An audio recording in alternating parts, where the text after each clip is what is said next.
Good evening, Patrick here, A Question With, and we are here once again for the show.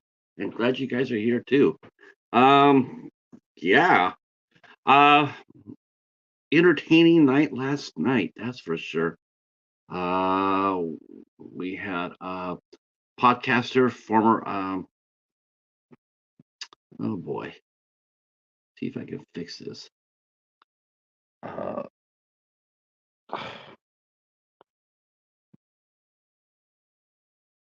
okay, well, this is not good.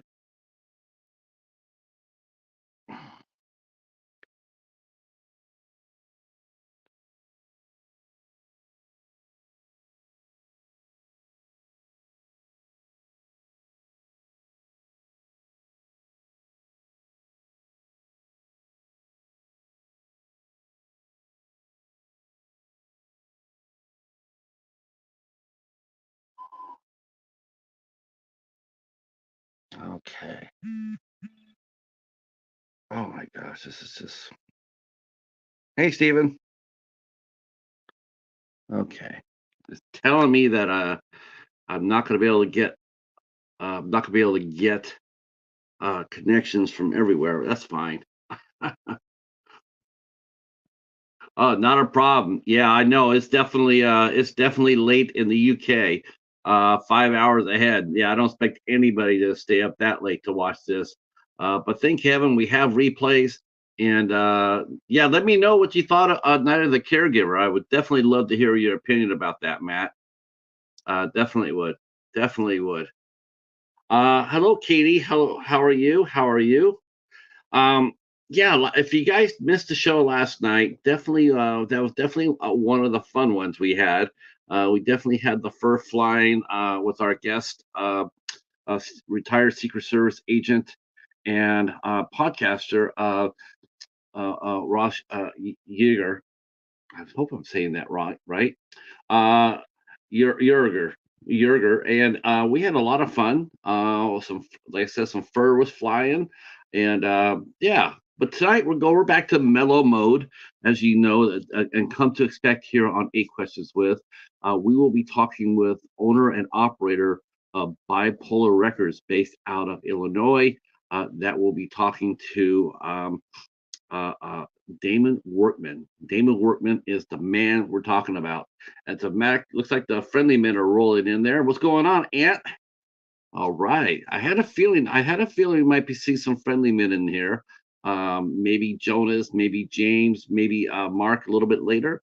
We're going to be talking with Damon. He is the man that owns the label that has the band the Centerites that we've had on the show. He's the one that signed them. They're making a record for him that should be coming out, I would think, next year. So he's got some fine bands on his label. I asked him to bring his roster with him because we're going to talk about the bands on his roster and how he decides which bands he's going to work with. That is always the tricky. That's always really tricky because unlike a talent buyer like what I did, I was a talent buyer was I went and got bands. I had a little bit more leeway in the bands that I could book. I mean, I booked a lot of bands that I liked. Now, with a label, it's a little bit different than that. Yes, you want to book bands you like, bands that you want to work with, but you also got to work with bands that are going to be commercially viable, which means you're not going to lose your ass. You don't want that. A record label is not designed to lose money; it's designed to make money, both for the label and for the band. Hi, Sue. How are you? Feel free to share us out tonight. Feel free to share us out tonight. Tomorrow's night show with Spooky Kisses has been postponed until December. They are in the middle of shooting their second season, and yeah, they're just not going to be able to make it tomorrow. So, and I don't really have or October, as a matter of fact, they're not going to be able to make it tonight or in all October.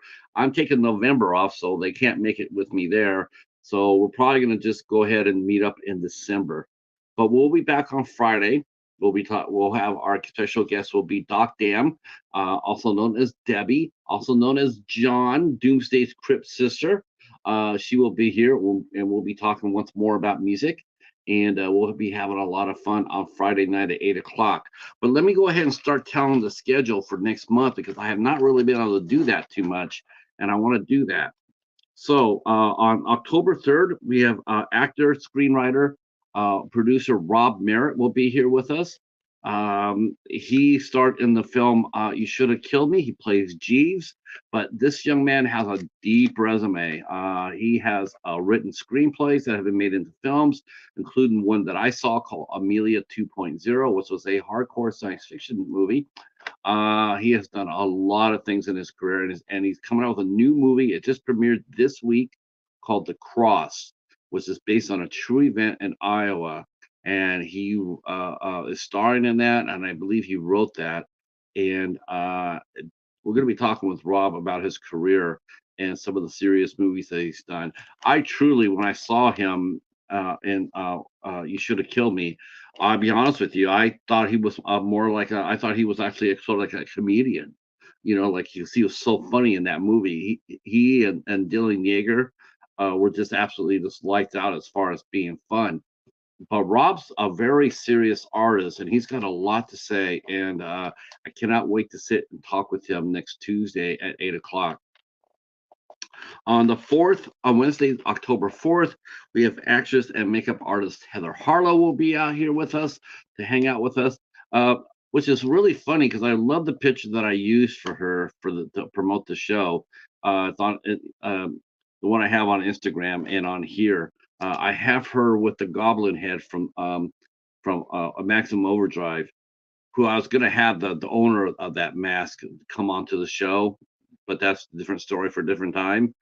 But I feel like I sort of got I got the goblin on the show with that picture with Heather. So thank you, Heather. You're awesome. Okay, on Thursday, the 5th of October, we will be talking with a fellow YouTube creator, Tracy Hutchins. She'll be here on the 5th. Tracy runs the channel Tracy and Chloe Unboxings and More. And there's also a unboxing channel, home channel, beauty channel. Yeah, I interview those people. Yeah, hell, why not? I enjoy the hell out of them. I think they're a lot of fun. So she'll be here explaining how her channel got a start and how she gets the products that she reviews, and we'll talk about what her life is like. And Chloe and if they have pets, I think they have pets if I'm not mistaken. I think they have a cat. You know, I'll book anybody that has a cat. If you want to get on the show, just send me a private message saying I have a cat, and I'll book you. So that'll be at 8 p.m. And then a very special show on Saturday, October 7th at 3 p.m., where we have poet Hyde Raven Knight will join us at 3 o'clock Eastern Time, 12 noon. And that's going to be a lot of fun. That's going to be fun. Cannot wait for that to happen. It's going to be super cool. Only the best kids will be there. So if you're part of the clique, show up. Bring popcorn. Okay.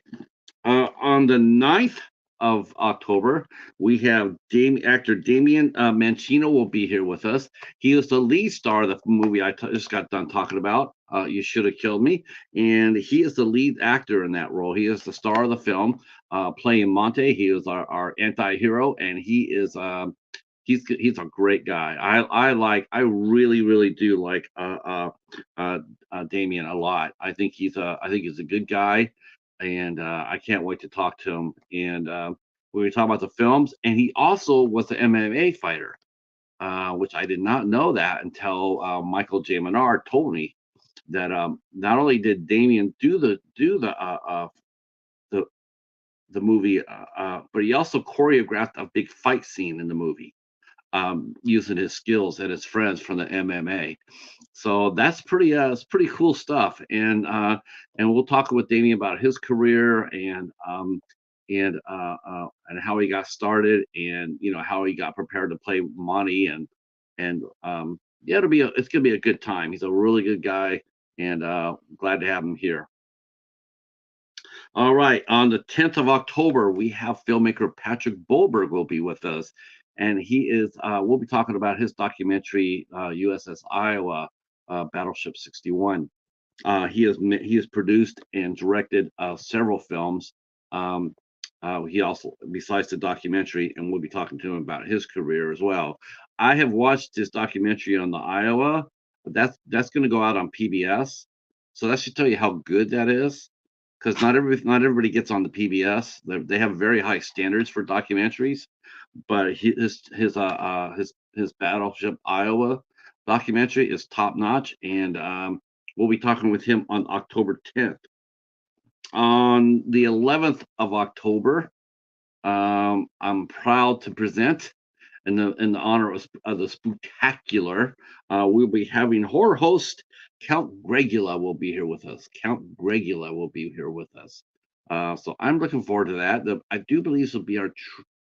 No, I don't think it'll be our. No, actually, I think this will be actually our second horror host, because I do believe Spooky Kisses is our first horror hostess. But Count Gregula will be the first that dresses up like uh, um, God, what's the character's name? The Swinguli. That's what I'm thinking. I'm thinking about Swinguli. He will be here, and we'll be talking all sorts of things spectacular, like um, movies, makeup, costumes, what it takes to be a horror host, all sorts of fun things. So we'll be talking with him on the 11th. On the 12th, we will be welcoming actress Donna Hamblin at 8 o'clock, and we'll tell you a little bit more about her in another show upcoming. But the doorbell has rang. Those who can share us out.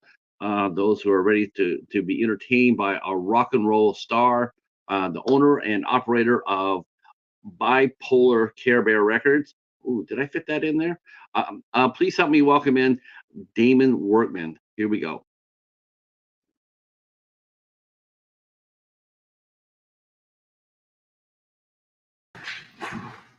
Hey, man. Ta-da! Technology. How are you doing, sir? Doing good, man. How are you? Good, good. Yeah. So, are we at home, or are we at the headquarters of ByPolar Records? Oddly enough, it is both. Oh, that's heavy. My mind is blown already. 30 seconds into the interview, I'm already blown. My head's like, because I was looking behind you. I was looking behind you, and I expected to see some bears behind you, or some bands, some band posters.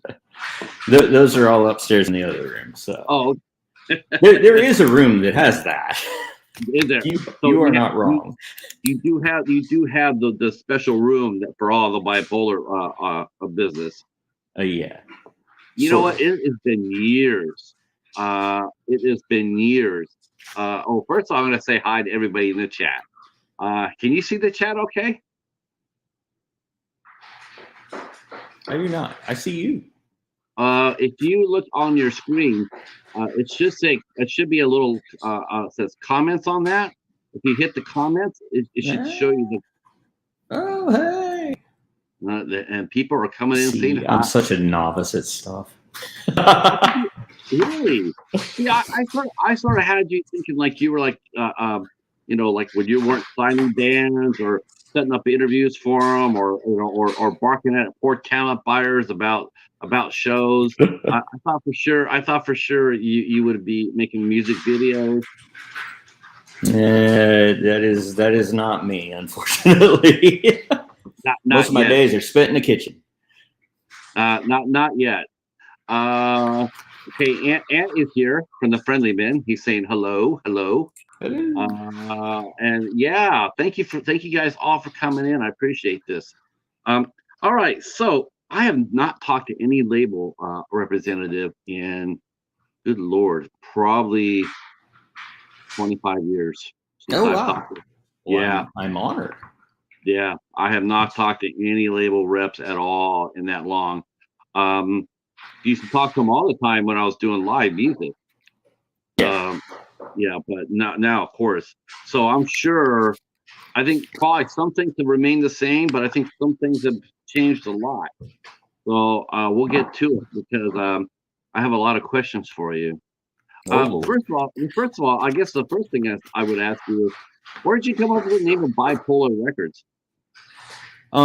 Andy Harrison, who is my partner in this, we started all this basically as like coffee shop ideas, and we easily spent probably a couple months just kicking ideas back and forth, and none of us could, think of a thing. And finally it came down to, it's like, oh man, it's like, how do we take a couple of like old jaded punks who still believe in the scene and believe that things great can happen and all of that, and he's like, oh, I feel so back and forth, it's like I'm polar about it. And it was like, oh, hey.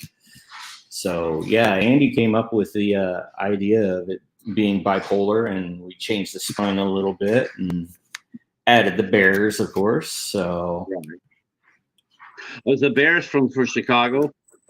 it's not actually. We started this in we started planning and creating everything in Las Vegas. Oh, okay.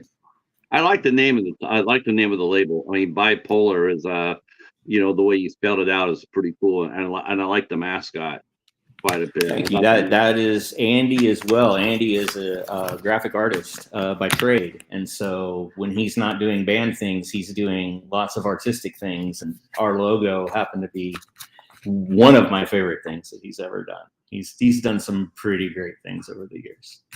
That must really help though when you're gosh, I mean, I guess I have to ask this. It's like I'm thinking about when you do your advertising, right? Like because you know what it is, when you're a label head, you got to advertise. Um, Yep. especially, I mean, that's probably running a punk rock label is probably the most old school thing still going in music right now. You still have to do everything like the old days, you want to go out Right. there and you want to make print ads, and you got to go out there and buy advertising space, and you make flyers up, and I mean that's stuff that you would think had gone away at the turn of the century, but I think most punk rock labels are still doing it the same way. You said you were going to be doing you released 7-inch records. That's so punk right there. Nobody does that anymore. We've got a couple under our belt, and we've got a couple of other cool things coming up that we're hoping, will play out the way we want them to. But yeah, it really is. It's a very traditional feel, and you speak about the advertising, and Andy literally does. Every once in a while, we have somebody else that makes up the video, but probably 99% of the things that you see on our website, video wise and just promo wise and stuff like that is all him. And it's so cool to work with him in the fact that we can just like have an idea. It's like, hey, we've got this record coming up. What do you think? And he's like, hold on. And I'll be like, okay, well, he'll probably be back to me in like a week or something like that. It takes time to think these things out. In my opinion, and he'll come back with like in a couple of hours with a almost completely finished product and be like, hey man, what do you think of this? And it's like, holy cow, that is amazing. It's like, how did you do that in 2 hours? It's like, I can't even imagine. It's definitely passion and talent. Yeah, A lot of talent. for sure. So you do the A&R side of things, and he does the promotion part of things.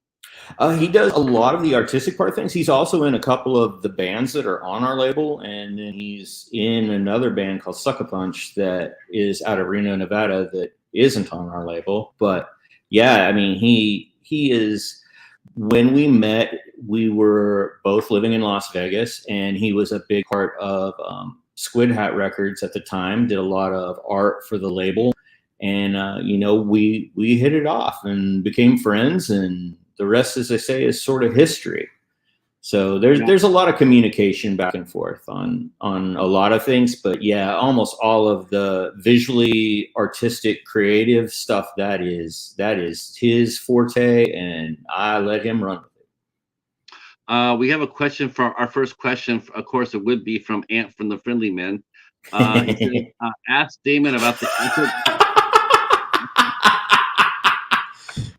Oh, never mess with Sarah ever. Uh-huh. I think the Friendly Men have come in and made their mark in this interview already. James and Mark and Jonas would be so proud of you, Ant, right now. So I'm supposed to ask you about the epic taco fight at the league meeting.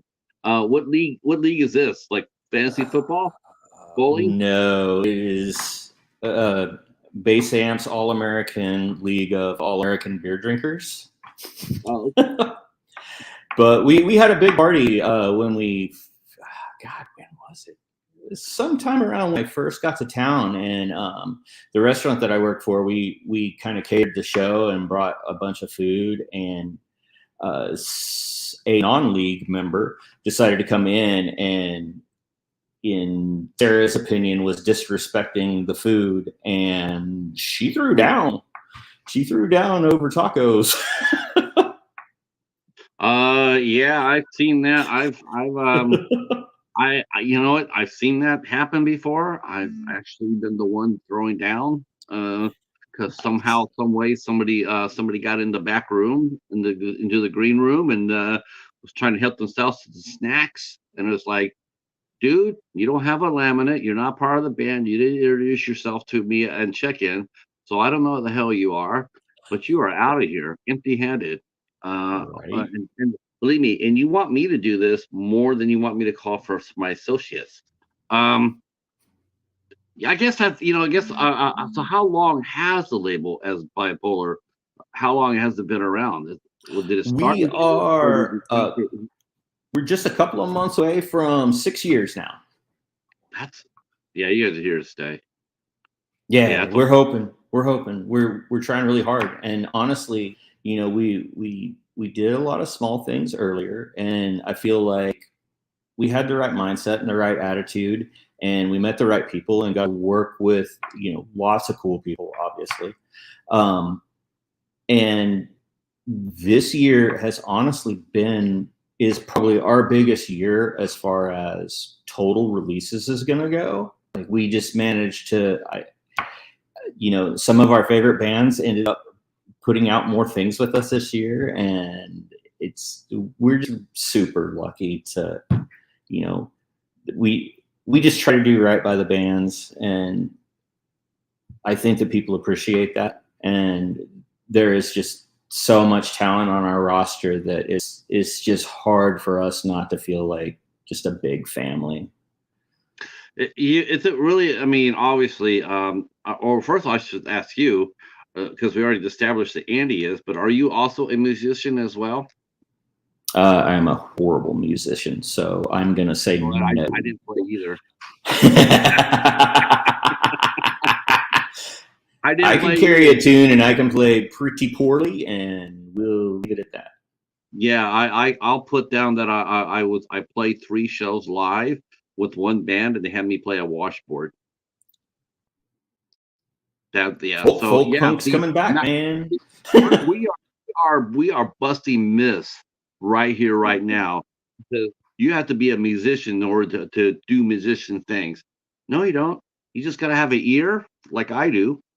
Probably you two as well, right? Who spots the bands first, as far as, like, I like these guys. I think they could do. I think they could be something. Do you both have the same level of ear, or is your ear a little bit better? Honestly, I think Andy has a great ear, and because he's been a long time musician and been in the scene, I think he has a great feel for those types of things. I'm just a music enjoyer, so I know what I like, and I'm in the service industry, so you get a real good feel for, like, reading people and how they are. And we've, as I said, we've gotten super fortunate that some of the people that we've managed to interact with really liked us and said, hey, let's do something together.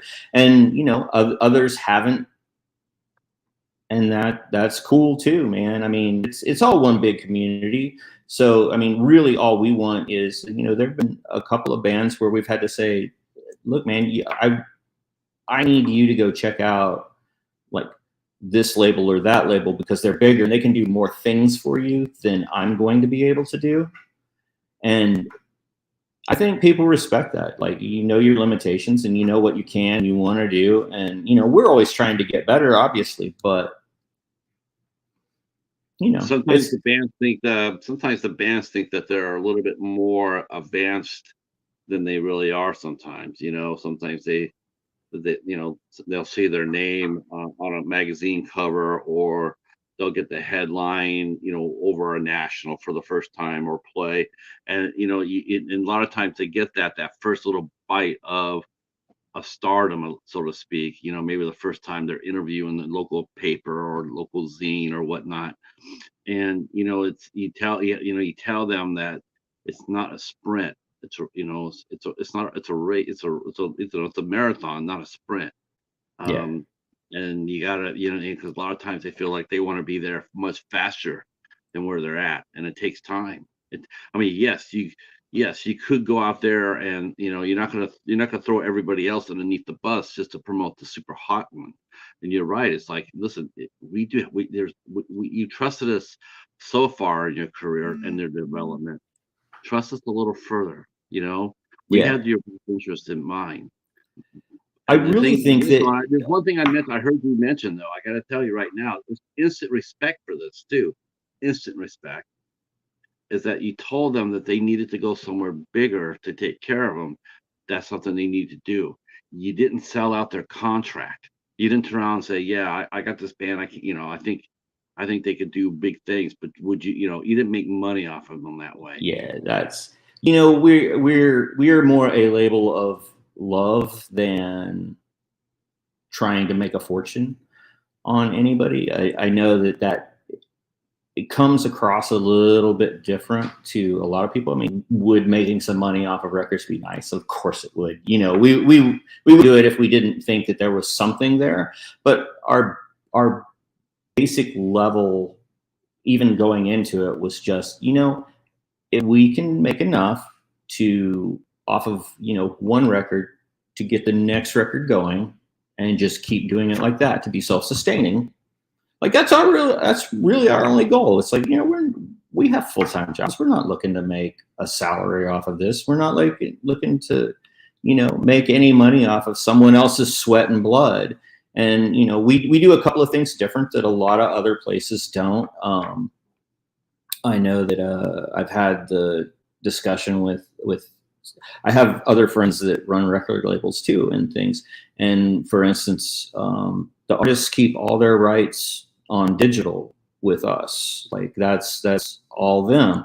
Because I'm like, I didn't do anything for that. You guys did all of that. You got it all put up. That's y'all's money. Now, when it comes to like pressing vinyl and things like that, Yeah, there's some work involved, and I'll gladly, share in the profits and stuff off of that. But as far as like digital releases and live shows and things like that, it's like we're not. No, it's just not our thing, man.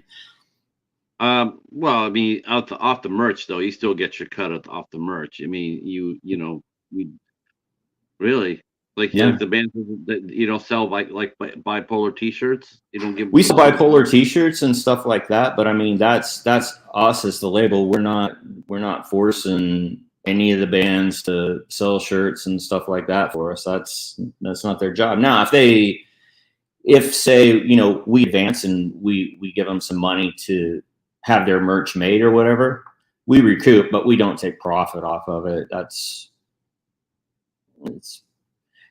we're just trying to help them earn. So You mentioned that you have friends who also have run or still have labels.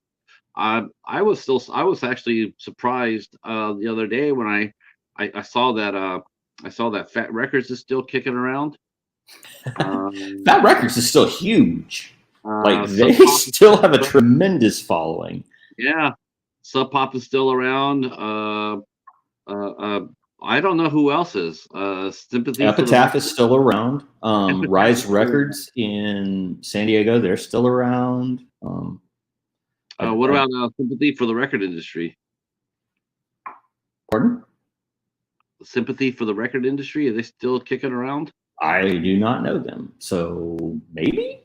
Maybe not. I know one label is still around, and they're actually advancing into movies, and it's really weird because it's like I would have never saw that, and that was Cleopatra, and they did mostly like industrial and gothic stuff, but now they're moving into movies. Who knew, But right? if you think about it, though, it makes a lot of sense because there are a lot of Yes, folks in the industrial scene that do a lot of scoring for movies and things like that. And I mean, even just Trent Reznor, I mean, he does tons of soundtracking and things like that. So in a way, I mean, the Cleopatra thing kind of makes sense, I guess.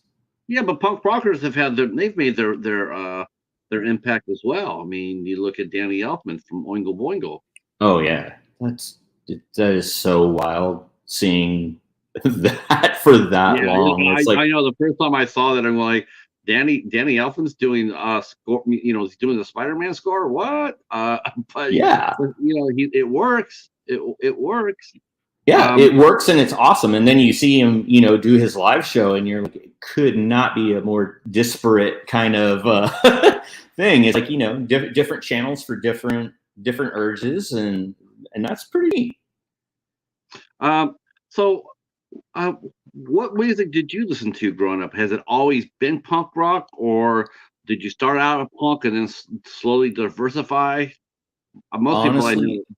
Honestly, I started out listening to because I'm older, as you may have noticed.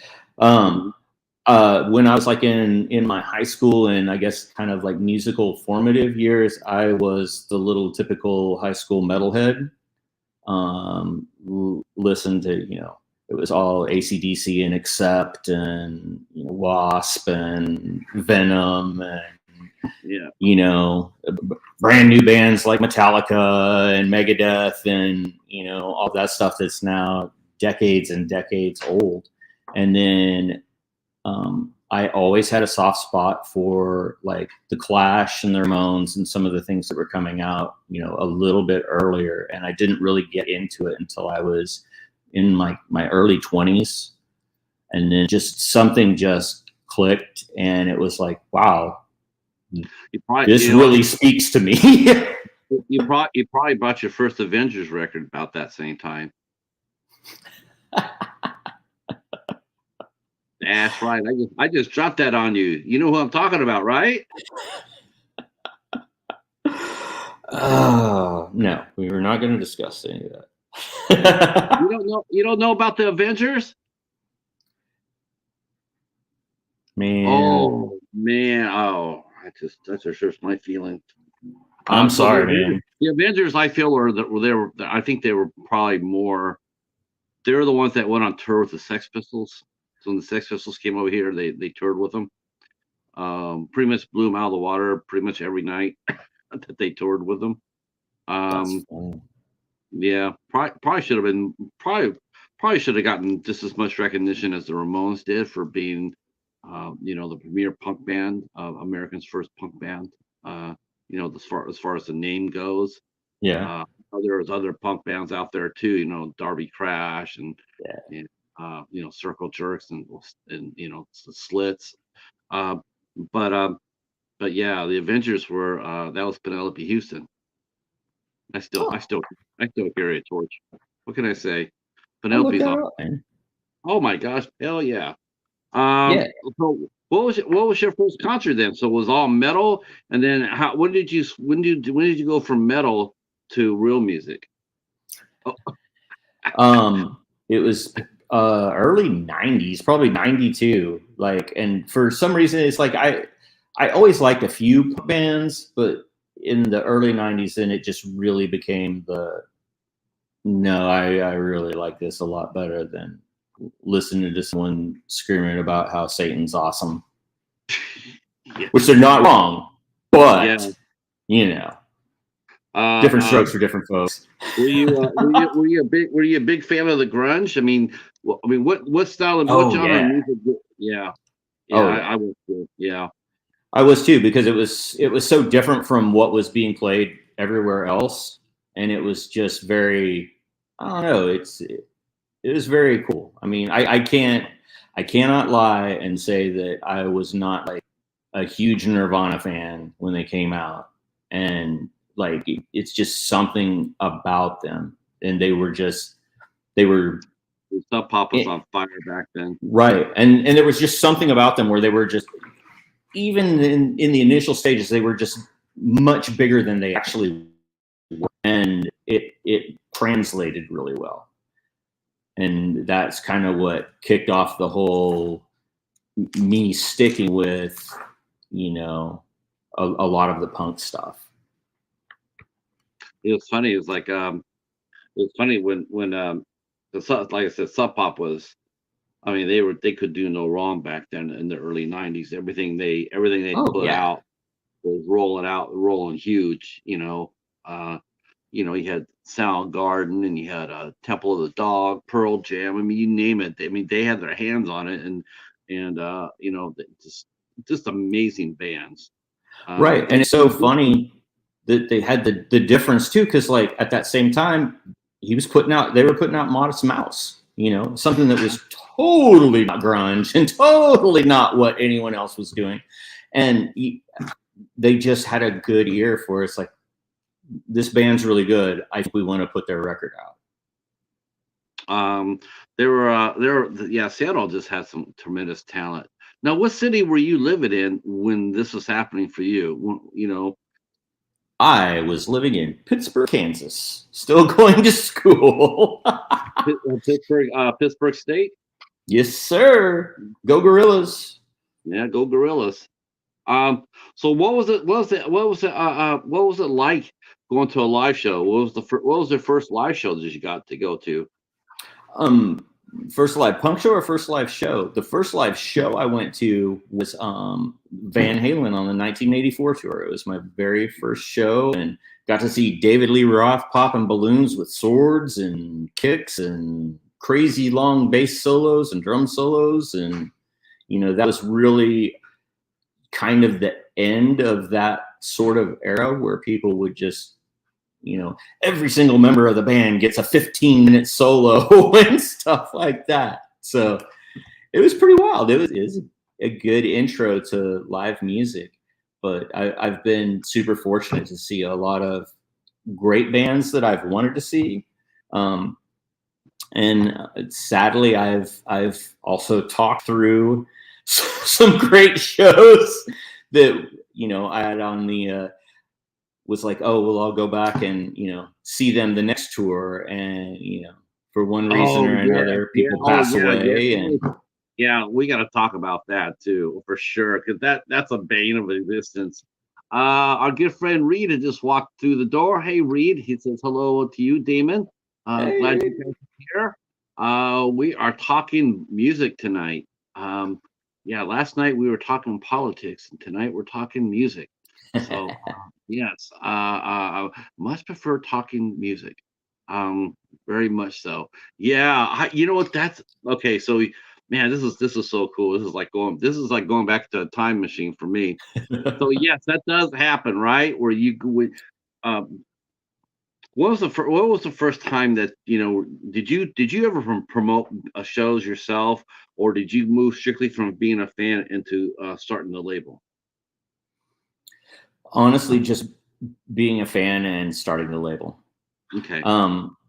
Most of my, I guess you'd say, quote unquote, promotion of shows was purely, I love this band, they're coming to town, you should go see them. And, you know, and it, over the years, it has sort of evolved into, hey, we're playing in your town. Who do I need to call to, you know, book here or book there or whatever? And, you know, I love helping, because I love seeing the bands get here and hopefully getting to see them play. I've helped a number of people get shows in and around the different cities, and you can't make them. Like, work comes up or life comes up and things of that nature, but that's not the point of doing it anyway. So it's super cool, and I love talking music. Like, I can go on and on and on about this stuff I love all day long and into the night. What's it like now booking a band? Is it easier to do? Are talent buyers still? Had they evolved any at all as It, working with the talent, or is it my still? opinion is right now is much more difficult. Much? I think that um, the things that happened a few years ago with COVID definitely changed how a lot of people did business. I think that there is a lot less risk taking on the part of venues and people buying talent.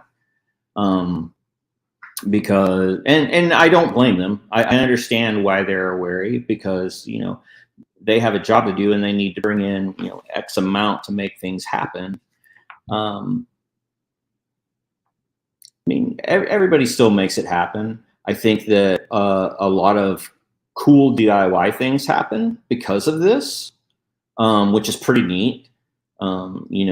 People that didn't get to hear back from a venue because they were a smaller and newer band and wasn't going to be a huge draw, end up playing at somebody's house in their garage, and a ton of kids come and have a great time and then start telling all their friends, and the next thing the next time they're in town, the venues are like, oh hey, I remember hearing about that show, we really want to have them here. So I think a lot of changes happen, but a lot of things stay the same too. I mean, a lot of punk shows started in basements and garages and still doing the deal. I always felt like when a band was signed to a label, it did give them a certain cachet, from a unknown band, when a band was coming through the road, and they would say we're on ByPolar Records. I was, and if I, most of the time I always hear about those bands more or not, because the label will be running ads, like Maximum Rock and Roll or Flipside or how about that? You remember reading those two, right? Yeah, I do remember reading those too. And reading Rolling Stone every week. And Oh God! Was that the worst magazine ever? Honestly, let's be honest. Okay, is Rolling Stone like the worst music magazine ever made? Seriously? at the time, I didn't think so. And in retrospect, thinking about like a lot of the reviews and things, and it's like, wow, this is They were what? they were so out of touch. They always Yeah, were. I mean, you've heard about this. You heard the term "step behind." yeah, Rolling Stone was very much like the Grammys. They were 30 steps behind. yeah, They never got it. They and then never got it. the whole thing with Jan Hammer now too is like, holy cow, dude! It's like you're not a step behind. You're like You're out the decades door. behind. It's like, are you kidding me? Yeah, you're out the door. Yeah. It's like, holy cow, like you're so out of touch, you're not even in the same building anymore. No, So but that was Rolling Stone though. That's why, God, I just never gave them any. I mean, just Rolling Stone was good for like fish wrap, or it was for a bird cage. But man, when it came down to, and they always and they always will run out some one hit wonder and write 1,000-page word about them, like how a they were the review. greatest thing ever. Oh yes, oh every single time. I mean, reading a review of like 2,000 words about a band that we'll never hear about in 6 months from now. Yep. Oh my gosh. Yeah, at the sacrifice of also really strong bands, really good bands that came through. By the time that Rolling Stone discovered, like, oh, Nirvana's hot, Kurt Cobain was already 6 feet under, already. By the time Yeah. they realized it. Um, but as far as the magazines go, I mean, I would read some of the punk rock magazines, some of the alternative music magazines, new music. I think it's New Music Express. I think. Yep. Yeah, Enemy. yeah. I used to get that. I used to get that every month. Get to see what's coming down the pike and everything else. And then when a band would call me, I would actually be more inclined to book them because they were attached with the label. And I just feel like if I was working a club today and the Centurists called me and sit there and say, yeah, we're on ByPolar Records, I'm more apt to give them a spot, even if it's an opening spot, but I'm more apt to give them a shot because I know there's advertising behind it. I know that they're touring. I know I can hear. I know that I can call my local college radio guy and say, "Hey, have you heard of these guys?" "Oh yeah, yeah, I love them." Oh, the Centaurettes are so good too. They really are. I love using them as my sample. When I was talking about the Sub Pops a few minutes ago, when I had the Centaurettes on the show, when I first heard them, they're saying as a duel. The first two bands I thought about were the White Stripes and then the Spinanes. Baby, Nice. you know about the Spinanes? You know about the Spinanes? Yep, I do Sweet. actually, and that's honestly, I hadn't completely made that connection. More of the White Stripes and the sound and everything that they do, but man, yeah, like Yeah, it's they're so more White what they Stripes. can do with just two people. Yeah, they're way more White Stripes than they are Spinanes. Yeah. That's not a bad thing though. It's not a bad thing at all. It's a great thing.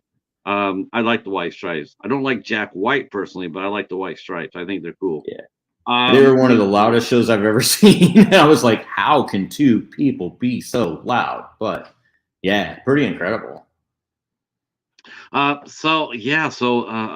Now does the label does the label help your bands, like as far as when you see them on tour? I mean, obviously you encourage them to tour. Did you guys talk about that? Is that one of the things you guys talk about before you sign them or while you're signing them? Like, listen, we want to sign you. We want to be with, want to work with you. It would be smarter if we did. I can tell you that.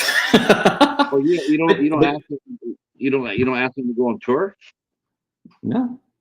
Wow. That's I mean, now again, we encourage them, and a lot of our bands love to tour, and we're all about that. We do whatever we can to help along the way. But we have a few bands that they have families and things that they can't really go away for very long, and this, that, and other. And it's still great music, and it's still important that people get to hear it. So even if all they can do is a short run of shows through Florida, once or twice a year, that's still good. I mean, still want people to listen to those records. Now, are you based in Chicago or St. Louis? I am in St. Louis now. Okay. Man, what is up with St. Louis? St. Louis seems to be having a renaissance. Have you noticed that yourself? Is that the case? I cannot say that is a renaissance because I haven't gotten to live here long enough. I've only been here for about 4 years. And 2 of those were through COVID. But I want, musically and scene wise, they are really growing by leaps and bounds, and you begin to see a lot of support among the bands. The different bands, hey, my homie's playing, this night, so go watch their show, and you see them not talking about themselves, not talking about what they're doing, or, just trying to keep their name out there. Like, no, go see our friends, and if you want to see us, we'll be there. We'll have a beer in hand cheering them on. And then, that band that was live is like, hey, those guys that you saw in the pit, they're going to be playing in a couple of weeks at such and such, let's all go. And you start to see a lot of that community support and love within the community. And even like some of the shows on, the weeknights that is so hard for people to come to. Monday and Mondays. Yeah, like a Monday and Tuesday night show. I will be honest with you. I've been to about 3 in a row, and yes, the attendance is low because people got to get up and they got to work. But the people that are there are like so into it. I have talked to friends as they're leaving town, and they're just like, yeah, man, there was only like 15 people there, but those people were awesome. They're like, we definitely want to play St. Louis again. And it's like, that's what we want to hear, and it's like, those 15 people that were really into it are telling all of their friends. And so then the next time they come around to book, it becomes a lot easier to get that Friday night or Saturday night, spot at, like the Sinkhole or somewhere like that, where they can, play and actually show off to a bigger crowd. How many live venues are available to bands such as that will play on your roster? I mean, are they all the venues genre friendly, or is there some that only want Taylor Swift? Honestly, if there are some like that, we don't really encounter them. I mean, maybe we're not asking the right people. I don't know. But everyone's pretty friendly about, the genre and stuff. Nobody's worried about people going nuts and violence and stabbings and whatnot and so forth, because we do have a reputation for that in St. Louis too. I thought it was East St. Louis that had that reputation. Yeah. Yeah. Yeah. Different type of It, over there. Uh, so I mean that's good though. I mean that is good. Mondays and Tuesdays. I mean Sundays and Mondays were like we try to close on Sundays, but Mondays and Tuesdays they were brutal. But you're yep. right. What kind of mainstream support does ByPolar Records from your hometown? I mean, do you have columnists come out there talk to you?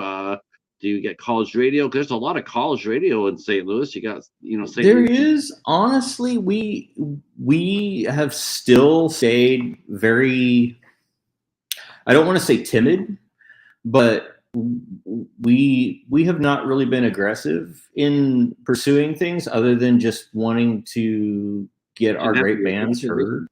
They shouldn't have to be aggressive. They should be coming to you. I don't know about all of that. We're still a little guy, but but we get asked, and we get to do cool podcasts and stuff like that. So we're growing. Everybody grows. We learn to do a few different things. Yeah, see, I'm just talking about some of the things that I encountered with, like I most of my career was in San Jose, California.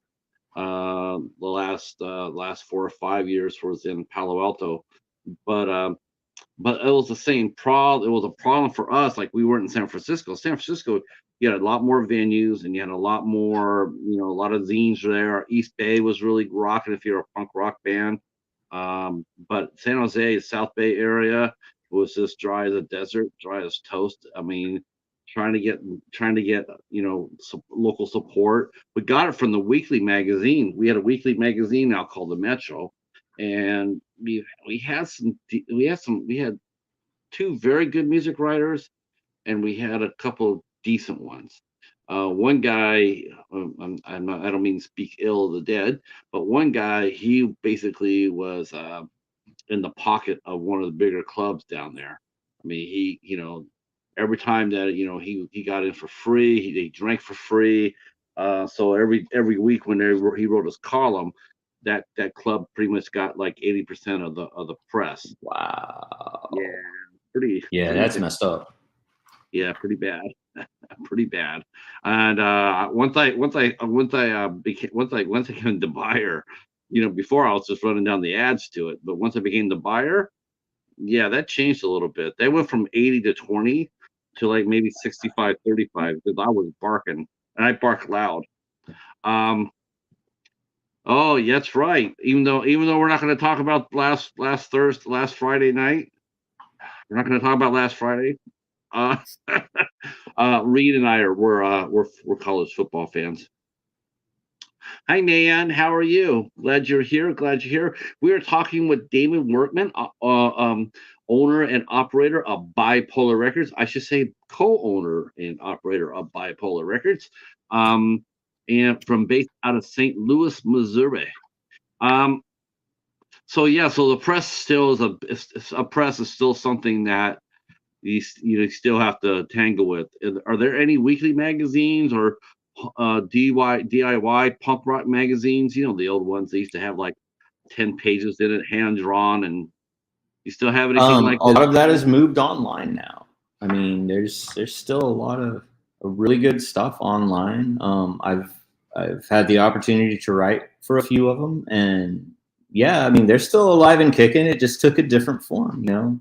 Everything kind of evolves over time. It stays basically the same, but a little bit different. Yeah, I So was gonna yeah, say I haven't seen it quite like that. Um, instead of flyers on the buildings, and now I think it's email list and Spotify pages and what QR have you. codes, man. It's Oh, where it's really? at. Yep. So people just scan it and get told where to go. Yeah, that's not bad. That's sort of cool. You Yeah. scan your computer and then find out where the band's playing and find out where Yeah. the after parties are at. Yeah. All It's right, so super cool. let's talk about let's talk a little bit about ByPolar in the early days. So, who was the first band that you guys signed? The first band that we really signed, well, we have two. They're almost tied. It was Kid You Not out of Jacksonville, Florida, and the Lucky Egypts, who were then in like the Oakland area. And they are the first Kid You Not album is BPR 000, and the Lucky Egypts have 001. So Now, Oakland, California, or yep, wow, nice. yeah, yeah. We're honestly we're spread out pretty good. A lot of it just has to do with traveling and knowing people who traveled. Like I said, Andy and I were both in Las Vegas when we came up with everything, and then shortly after I moved to Chicago, and we went ahead and were like, hey, even though we're not in the same city anymore, a lot can be done on computers now. It's so we did that, and the guys in the Egypts are really good friends. We had known them from before. We actually started being a label. They would tour through Vegas and things like that. They're just a great band. And then Kid You Not, Justin, their bass player, actually is with us on the ByPolar team. And I somehow managed to talk them into letting us put their first record out, because I was a huge fan of the two EPs that they put out on Felony Records. And so I loved them a ton, and they were sort of shopping around at the time and were like, hey, we have a full length, what do we think? I was doing some things with another label that is now defunct. It didn't get to last very long for several reasons. And we were going to do it on that. And I ended up basically just using my own money and saying, hey, let's do this. People need to hear this record. And anyone that has, that one, thank you. Appreciate it. Now let's go back to Oakland. Let's go back to Oakland because I have a question for you about that. Now, and also Vegas. Tell you the truth, I'm a little surprised. Did you not see Vegas blowing up the way it did? Are there any live music venues, or is it all just all hotel based now? Oh, no way, man. Vegas has an amazing punk scene. There are a lot of dive bars there. Some of our friends that I won't say anything because I don't want them to get in trouble, but they do, because all ages shows are pretty much impossible in Las Vegas. Most all ages shows become house shows. And so, there's a lot of, hey, the people at this house have a huge backyard, this is where we're going to throw shows. And, talking to the neighbors and things like that, hey, is it cool if, and there's a lot of that going on. But there's a lot of great dive bars there. It's never really, it never really slows down. Yeah, but dive bars are, 100 people at a time, and a lot of times they don't have a really good sound system, and that's the reason why they call them dive bars. There's a lot of really good sound systems out there. When Beauty Bar, a friend of ours used to book Beauty Bar and stuff, they had top-notch sound, and you could get like 300 people in there. So nice. That's a good venue. Now, that's all 21 over. It's gone now. Yes, that sound system didn't save them. Yeah. No, I'm just bummed out to hear that, because I thought that, because I'm thinking, Vegas right now would be seen like a prime spot to run a label out of. There'd be, because it's growing so fast, and you think there'd be all sorts of venues out there, catering, to the alternative punk rock crowd. But yeah, I guess I can see how maybe it didn't work out that way. Yeah. Um, No, I still so love that city though. I like by far that's the one city that I draw most of my energy from, as far as like the scene and building scenes and just seeing a mutually supportive community of yeah, musicians and artists and things. Like they are incredible out there.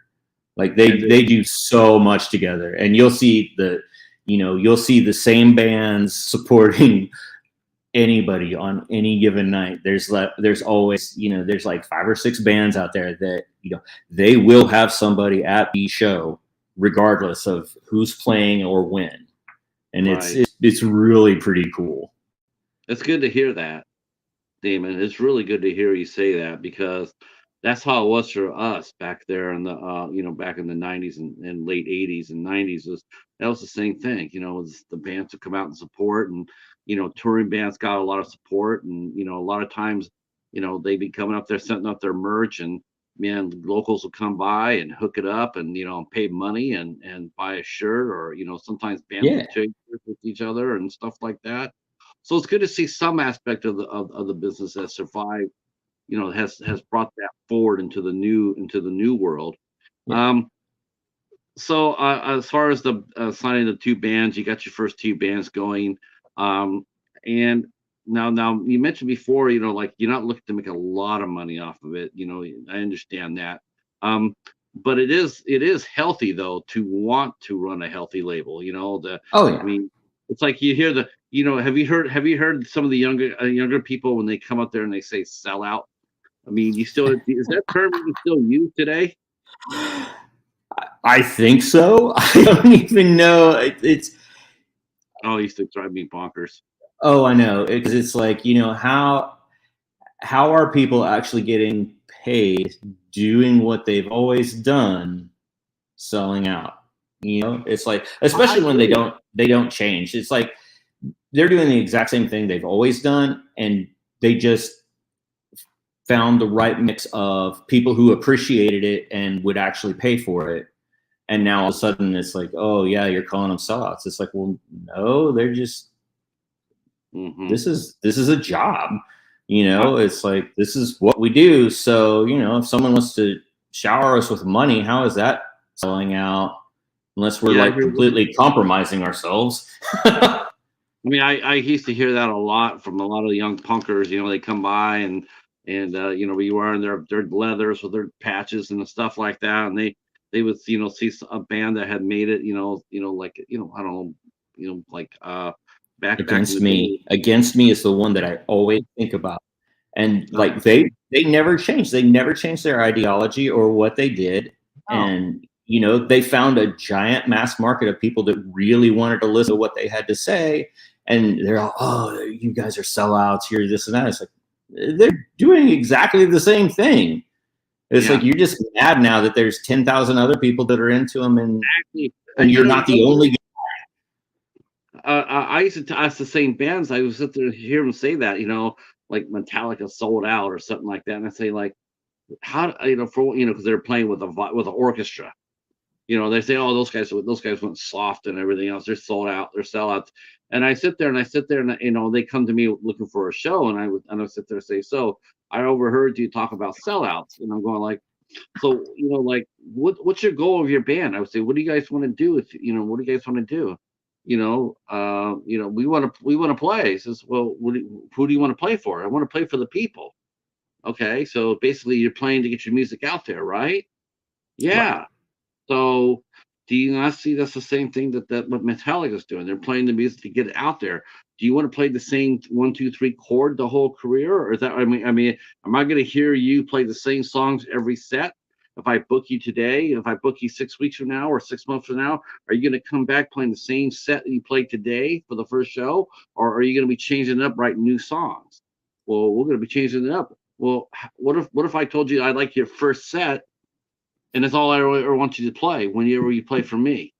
I want you to play that set all the time, every time you play for me, no matter who you play it from. How would that be? Can you Was that imagine sound how good to you? angry they would be to No, hear no. that?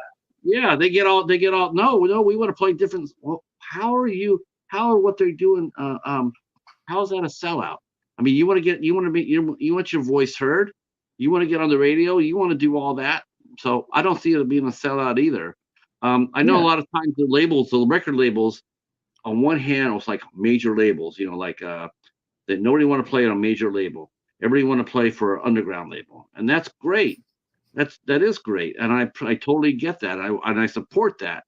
But believe me, your label head, if like just like he said earlier in the beginning of this interview, you were not afraid and had the integrity to sit there and say, listen, I can't do what MCA can do for you right now. Right now, you're in a position right now that your sound has never been better or bigger than right now. And if they walk through that door and offer you $1 million, I'll be the first person to tell you to take it, to run It's with it. it's it's funny. The folks that have put together a lot of records for us, that is actually something that I tell everybody from the word go. It's like, we are into this for your music to get heard. That's it. We love your band, and that's why we want people to hear you. And if Fat Mike shoots off an email and says, "Hey, I want to give these guys $1 million or whatever," I'm like, just come to me and let me know that you're going to take Fat Mike's $1 million and that you're going on to Fat Records instead of staying here with us. It's like, I'll pat you on the back. I just want to be the first person to congratulate them on hitting that mark. I love every single band on our label, and if I could get them in front of someone that would give them $1 million a piece, I would definitely do it. Even if it meant I never got to make another record with them again. Well, the way I look at it, it's sort of like, sort of like a child almost. You see them when they're infants, and you raise them up, you help them build up their following, you help them define their sound. You record them, you make the best possible recording for them. Like you want to take the time and effort to find them the best studio and the best engineer. The record comes out, you want to try to get it out as many heads as you can. You want to, whether it be Spotify, SoundCamp, or anything else like that, anything where you can get their faces in front of the public, showcases, anything like that, label showcases or anything like that. And then if the time comes and if some labels comes up there and says, yeah, we'd like to take that band off your hands, by all means, I got another 24 behind it. Please do. And that's the best thing in the world is seeing them succeed and get to be on the larger stage and get to be in front of more people. And it's like, you guys deserve this. Yeah. Now here's a question I'll ask you too. What's the best band that you ever watched? That you ever watched, not necessarily signed, but what was the best band you ever saw that didn't go anywhere? Man, that didn't go well.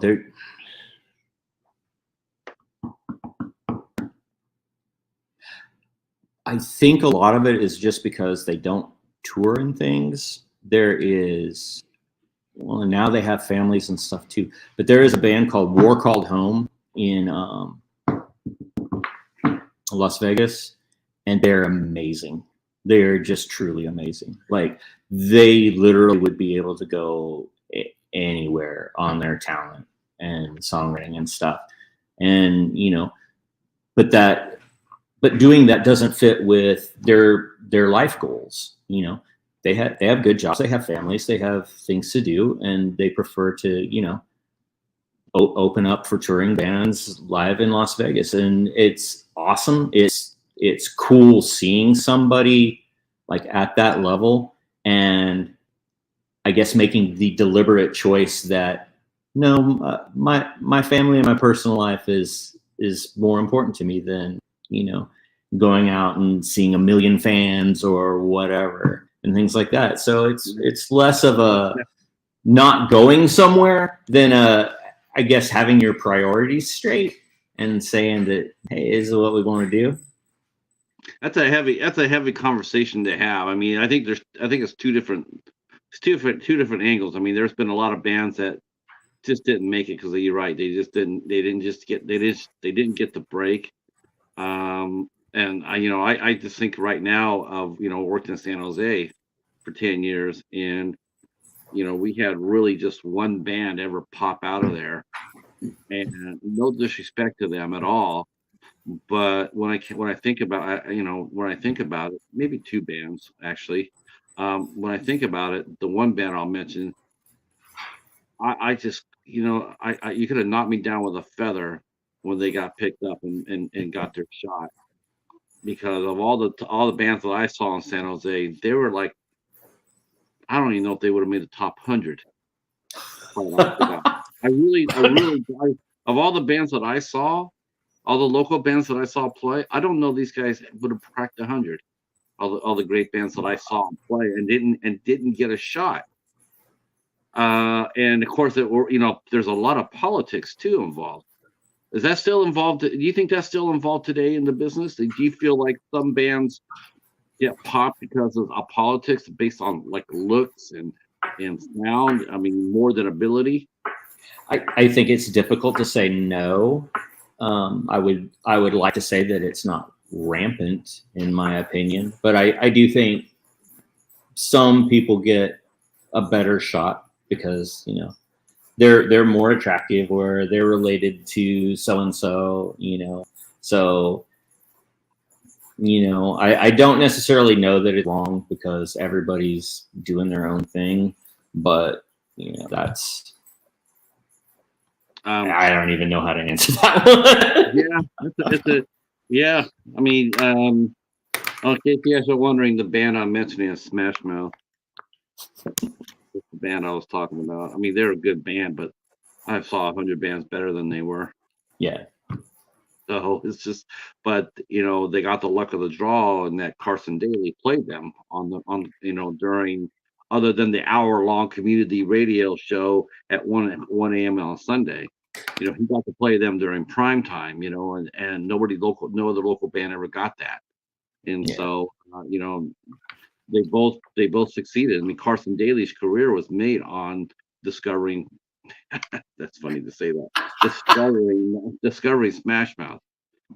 It's funny. I mean, but at the same time, you can't fault the guys in Smash Mouth. They were in the right place at the right time, and it's like, dude, we got a break.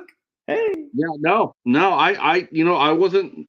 Some of the bands were bitter. Some of the bands were bitter. I mean, some were. I mean, they look at Smash Mouth and they go like, really, and but you know what? With the same time, I was definitely like, I was like rooting hard, like, okay, because maybe this will cause like a chain reaction. Maybe like Nirvana, all of a sudden Nirvana popped, all of a sudden next thing you know, everybody's running to Seattle for the next big thing. So you're hoping for the same thing here, and it just never happened.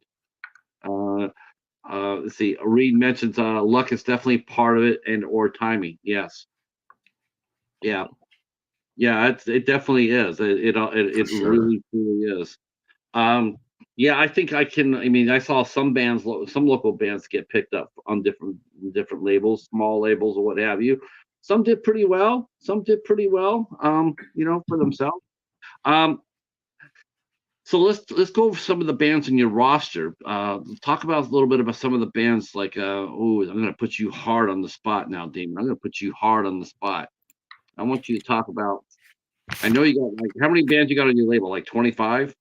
I have no idea. Hold on. I started writing everybody down now. So hold on.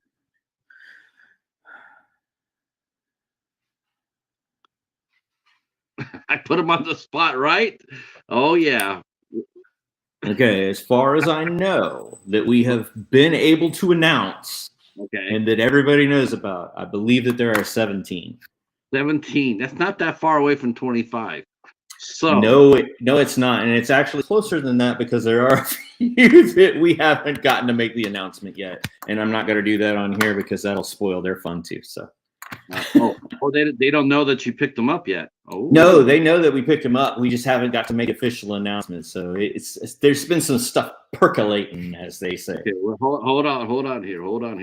From a buyer to a label guy, you can give me one. I should be able to get one exclusive. Come on now. One exclusive, and only because it's coming out. We're fixing to do the big announcement on Friday. Is Boob Sweat out of Grand Rapids, Michigan. They are amazing. Oh, they're amazing. Cool. Yeah, they are wonderful people and amazing musicians. They're gonna blow everybody away. What's the name of what's the name of the band again? Boob Sweat. Boob Sweat. Okay, I'm gonna get their information from you after the interview. Right on. So we can bring them on here so we can talk to them. For sure. Like they are just. That's the other thing we need to talk about too, because this is something I was dead serious about. Is I want to feature one band from your roster every month on this show. We can do that. We can definitely make that happen. You pick out the band that you want on here, and then you and me, we're going to go ahead and contact them and make that happen. One a month, and we'll get out here and showcase them. That'd be cool. That'd be awesome, actually. Yep, it certainly will. Oh man, I love talking to bands. They'll be stoked about it too, because like I said, it's funny. We actually have a whole label group chat, and yeah, I think that you would dig it, especially after what we've just been talking about. There is just so much love among the bands for like each other and what each other does, and so much support. And and they'll we'll be showing each other artwork or talking about what's coming up, and everybody's excited for everybody, and it is a fantastic feeling. It just really is. It's just really good. Community building is what it's all about. That's something that I think punk really started out as, and I don't feel like can ever really leave it and have it stay the same. Like there's too much of we all felt like outcasts, and that's how we all came together and became our own family. I think that's really just the core of punk. It really is. It has always been about community. It really has been. I tell the story. Some of these guys may have already heard it, but two of the stories I remember right off the top of my head was, I remember after I became a buyer and at a small dive bar named Marsugi's, and I knew some of the bands. A lot of bands knew who I was, and I went out to see the Rollins band play at this 1,000 seater called One Step Beyond, and okay, I've told the story before, but I still got to, every time I do, I just got to mention this. So in front of the Rollins band, another band opened up.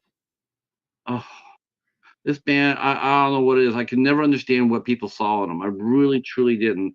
They were the sleepiest band. If I'm an insomniac, I swear I could put these guys on it. They would probably put me to sleep. I never got them. I never got them, I guess, as a band. And that was Tool. Oh, I just could never get them. I was like, oh man, those guys are those sleepy. First few albums, man. Oh, dude. But go back and listen to Opiate, and you will love them. I felt like I needed the opiate when I was listening to them, because I was like, and then of course once Henry Rollins came on there, and then it was on like Donkey Kong.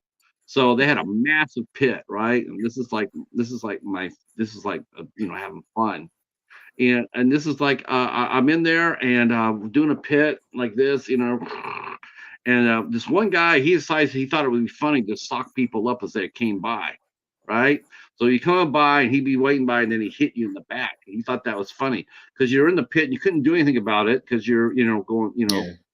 And so sure enough, it was pretty soon. It was my turn. I came around and the guy came by, and I passed by and he hit me solid on my back, and I turned around, because I was like, I want to see who this motherfucker is, right? I turn around, Damon, and I see the guy. He's pointing at me and he's laughing. What he doesn't see is the guy behind him, and he's coming like this. Oh, He clocked him. He clocked him in the next month. He hit him so hard. I was like, damn, did he kill him? And next thing, and then then I'm not even kidding you. He never saw it coming at all. And after the show was after the Rollins band was done, and everything else, and I saw the guy who basically bailed my ass out, and he walked up to me and says, "Man, I saw what that fucker did to you, man. You're that guy from Marsugis, man. You're a good guy. You book great bands. He wasn't gonna get away with that shit." I didn't know him from Adam, but I sure as hell bought him a beer. yeah, for real. That's So cool. you're right. I mean, community is, there's a lot of community in the music, and I do respect and enjoy that. And that was really part of the fun of doing music. It still is, as evidenced by you. Let's see. Reed says, "Is Boo Sweat an all female band?" Just curious. It is not, but it is a female fronted band. They are a 3-piece. They're a trio. Okay. Well, there you go. Now have you you signed them? So now the process begins where they're going to come record for you. Do you pick where the bands record at? I mean, do you have connections to studios in St. Louis? Do you recommend that's where they record at? Or Honestly, I try to be very hands off because again, that's not my forte. That's not my expertise. I do love listening to like the demos and the mixes and the things that are going on. I always get updates from them. But that's they know themselves the best. And again, a lot of it does go back to community. It's like, well, who's running your local, stuff.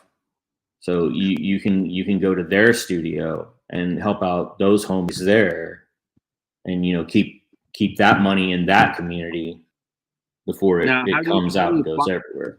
how do you spot bands? I mean, how do you sign them? Do you look at videos? Is it word of mouth? Did the bands did they send you kits unsolicited?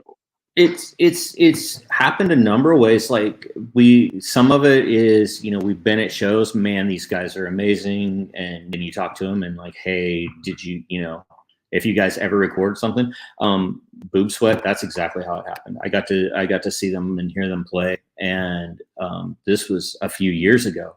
And I just straight up told them, I was like, look, if you ever do anything recording wise, and you don't have somebody else, please let me release some of your music on on vinyl or however we choose to do it.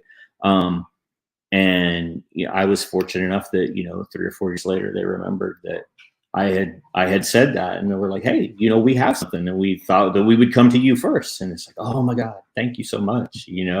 But it's a combination of, you go out to shows. Centaurettes happen that way. I've seen them play a number of times, and I was just like, you guys are incredible. And they had talked about that they were going to start recording. I'm like, hey, do you have somebody? Because I know a guy that would love to, help out and do some of that stuff. And then some of it is, people have sent demos in and let us listen. Friends of friends recommending. Well, did you hear about the Centaurettes through Ant from the Friendly Men? Did he tell you about them first, or did they? Or did I saw them live. They played a show at the Sinkhole. And after that, I'd seen them play a few other times live and was just always blown away. They have like such a great energy. And again, it's like they feel so much bigger than they actually are, just because of the energy and the vibes that they put off. Like, they come to play every single time. Like, they opened up for Popper at a house show not that long ago, and just amazing. They put so much energy to a show for 20 some people, And that's just something that comes straight from the heart. It's they're awesome. You've met them, Yeah. Andre's mentioning he says Damon says it says I think he says it wasn't just luck. I think they chose you for a reason. Yeah, I'm with you. I mean, I'm with that, Andre. I'm totally with that. Bands are smart.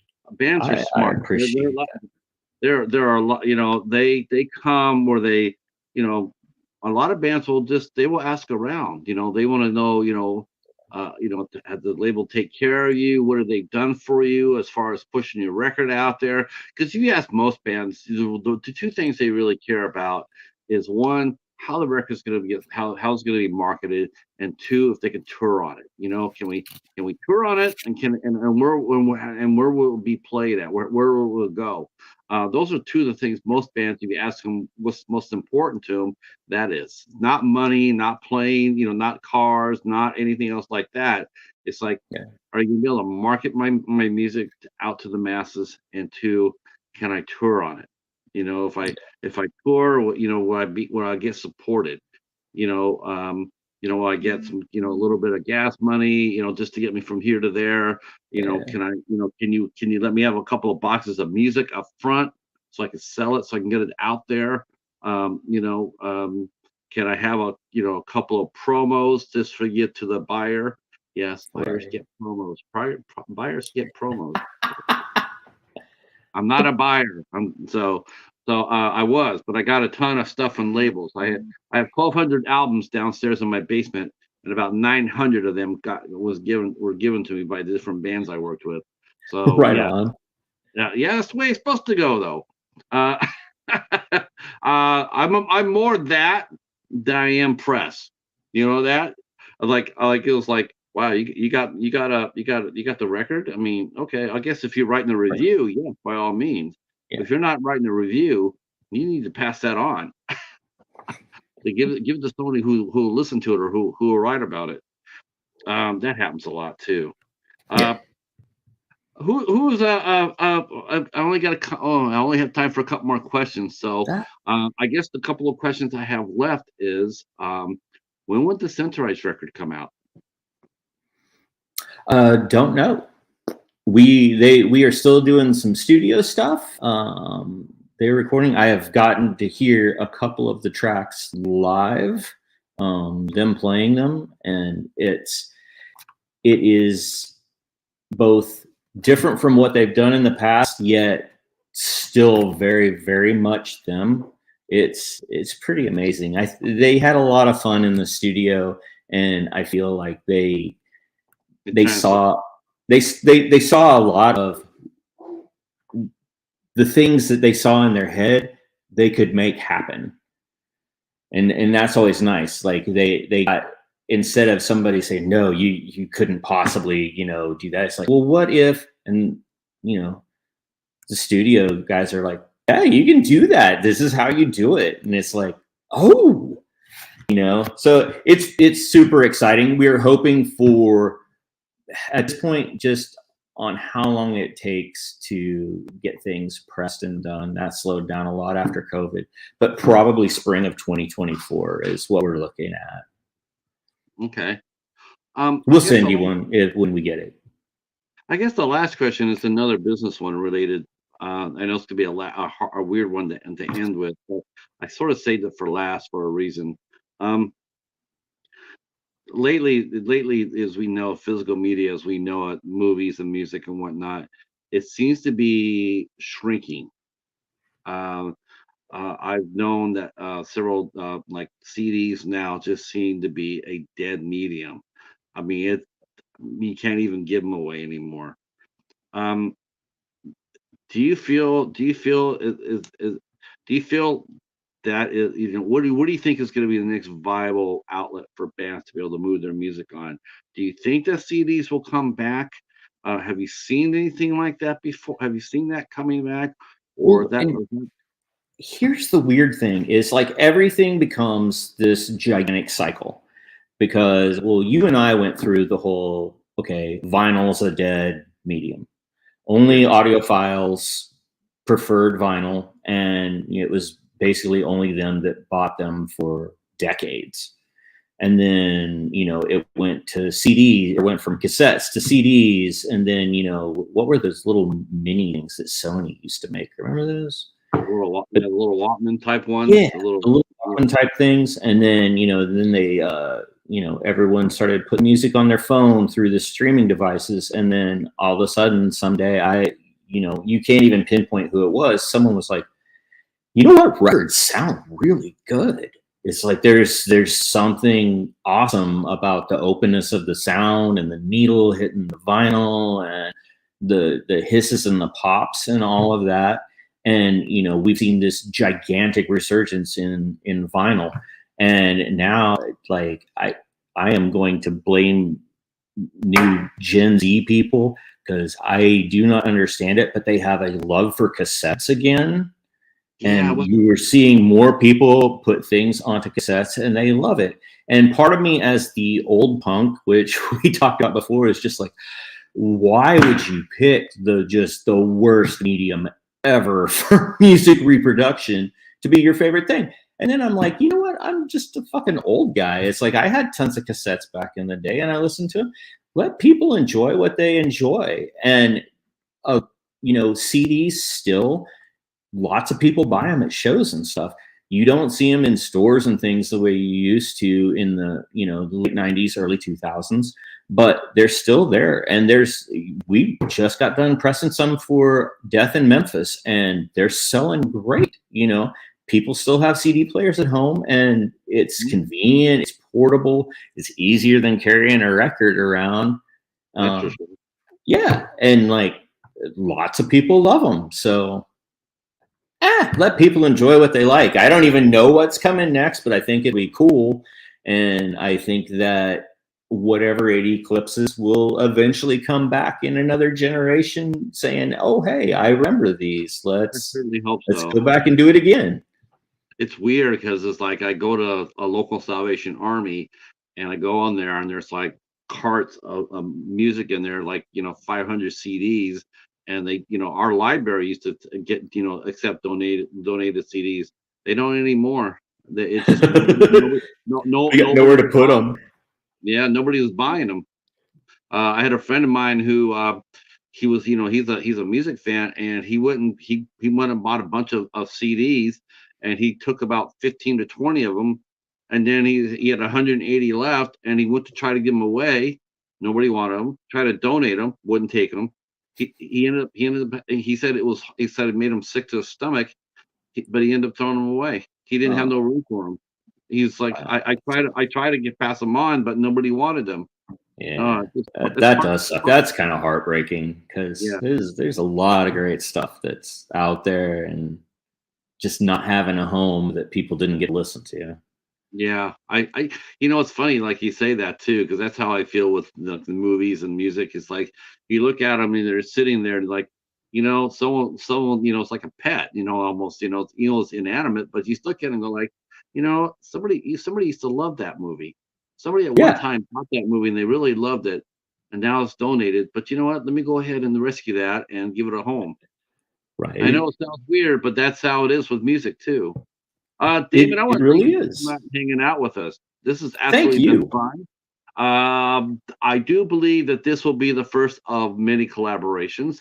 We will try to actually, I think we'll try to get the label showcase. We'll try to get that going in December, and we will find some bands, and we will go ahead and start showcasing them. And that'll be fun. That will be fun. We'll start lining stuff up. You know, what's funny is I've actually had, between you and the Centaurettes and Rachel DeShane, I've had a lot of St. Louis folks come in here, so I'm looking forward to the St. Louis connection. It's a great city. Everybody listening should know this. Andre mentions times have changed for sure. I think Kevin covers are a lot more better than playing on Spotify. Yes, having hard copies. I appreciate the art of covers with vinyls and CDs. I still hold original cassettes of great artists. Yes. Yes, agreed. There is something about just being able to hold it in your two hands and look at it that is just special. It's like the difference between reading on a Kindle and having a book. Yeah, me and my sister were talking about that today. She says she was reading magazines on on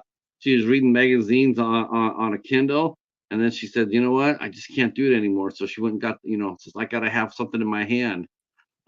Hey, Stephen, how are you, sir? Our good friend Stephen from the House of Horrors podcast coming in. Thank you so much for stopping by, Stephen.